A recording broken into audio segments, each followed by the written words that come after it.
हॉटेलमधील बिर्याणीमध्ये मेलेला झुरळ आढळलेला आहे। धाराशिवच्या प्रसिद्ध मातोश्री हॉटेलमधील हा संपूर्ण प्रकार आहे। तक्रार केल्यानंतर कर्मचाऱ्यांकडून दमदाटी झाल्याचा आरोप। हॉटेल व्यवस्थापनाकडून अपमानास्पद वागणूक देण्यात आली, त्यामुळे आता ग्राहक संतप्त झालेले आहेत। त्या बिर्याणीमध्ये झुरळ निघलं।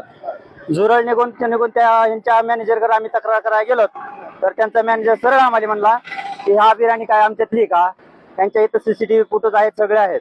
आणि परत त्यांच्या मालकाला वरून फोन लावला, तर त्यांचा मालक वरून पुन्हा म्हणतात काय झालं। आम्ही विचारलं तर आमचं तुम्ही असं काय फूड पॉयझन झालं तर काय करणार, तर यांचा मालक डायरेक्ट आम्हाला म्हणतो आम्ही बघून घेऊ काय झालं असतं तुम्हाला। तर त्यांची एवढी आर्यची भाषा परत वरून अजून पुन्हा आम्हाला दादागिरीची भाषा करते त्यांच्यातली सगळी। त्यांच्या मालकाशी संवाद साधला, मालकाने देखील आर्यरावीची भाषा केली। त्यांना स्पष्ट सांगितलं की काय झालं तर आम्ही बघून घेऊ, पण हा सर्रास ग्राहकांच्या जीवाशी खेळ आहे।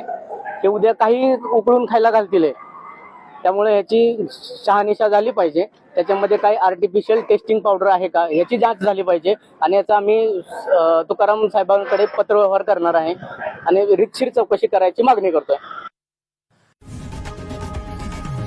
लोकशाही मराठी ऐका, पहा, जागरूक रहा।